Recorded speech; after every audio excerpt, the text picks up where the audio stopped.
But let's do inversions and then melody and try to get through that by the end of the lesson, because I think we'll be able to do that. All right, so inversions.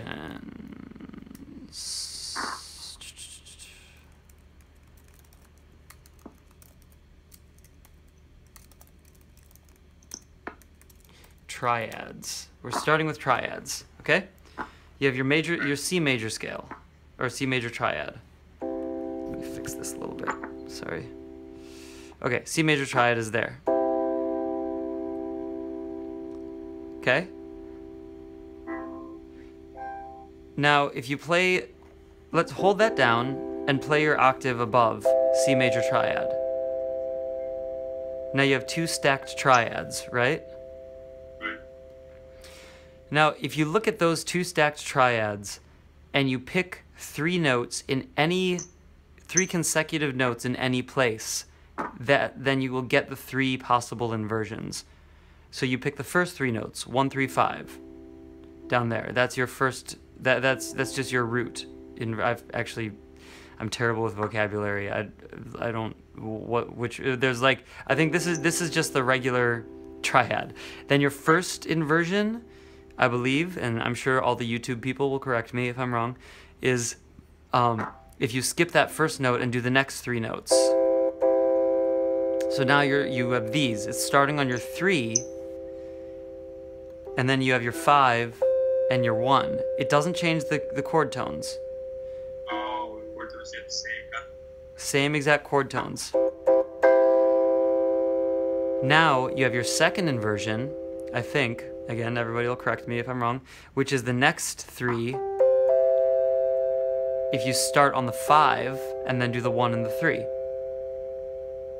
Could you play that? Yeah. Yeah. So root, first inversion, second inversion.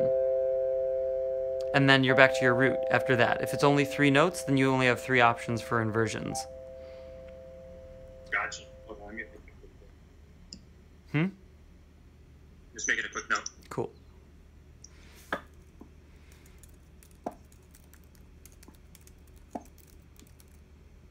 Now, I'm going to show you with minor triads as well. It's the same thing. That's your root chord. Then your first inversion. You just start on the 3, and then 5 and 1. And then you start on the 5 for your second inversion. 5, 1, 3. You're just skipping up to the next octave. Right. Yeah, that makes sense. So that's triad inversions. Okay. Now, it gets a little more complicated when you do 7th inversions. Especially when you have all the different kinds of chords. Exactly. So let's say major 7. Now, what happens if you start the major 7 on the 3? And you still have 4 notes. So now you have your 3, your 5, your 7, but instead of the 1 being down the octave, your 1 is up the octave.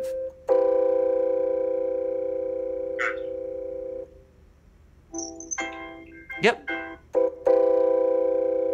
So there's your first inversion. Your second inversion is if you start on the 5. And you just keep going down the line, right?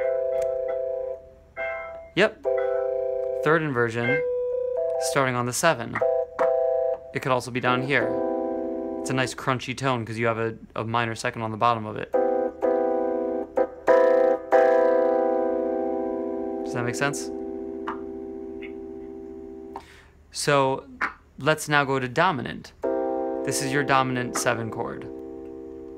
First inversion, have the C up the octave. Second inversion, the E goes up the octave. Third inversion is the G goes up the octave. And then if you put the B flat up the octave, you're back where you started. That also has 3 inversions. It's just 3 inversions. It's just 3 inversions, yes.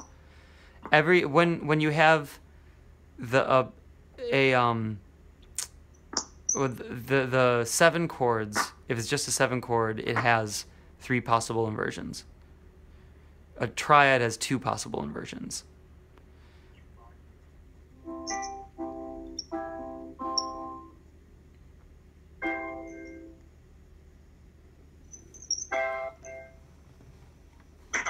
has 3 also, no? Yeah. Well, it's maybe I explained it wrong. So this is your root chord, and then this is your first inversion and your second inversion, but then the next one is back to your root chord. So if it's major, huh? You don't call the first chord the major an inversion, it's just the actual. Yeah, because it's not inverted anywhere.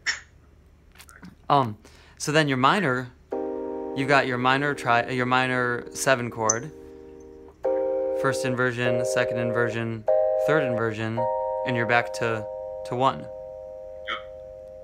Now, again, let's look just to make sure that that's actually the correct name for the first, second, and third inversions. It might be the other direction, or it might be, but that's it's the right theory behind it.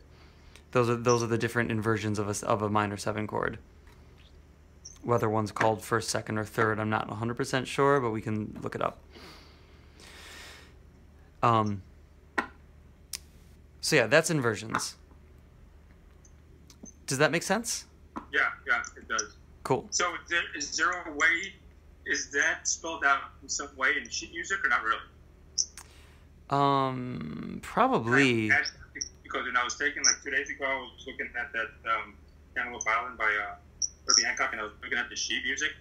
Oh, like what he plays in his left hand?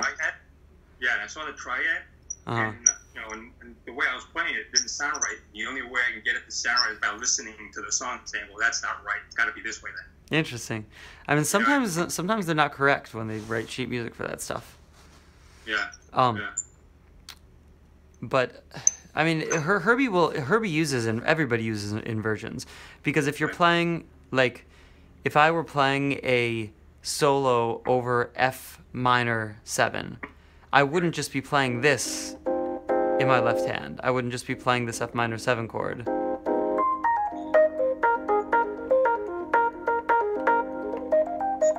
I would be playing, well, I would take it a step further, and I would be playing an inverted F9 chord, F minor 9. So I'd put the 9 on the bottom, and then the 3, 5, and 7. So that's an inversion 2 steps beyond what we just talked about. Okay.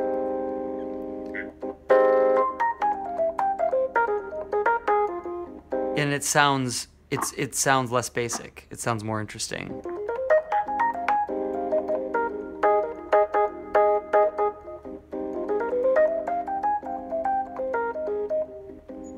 You know?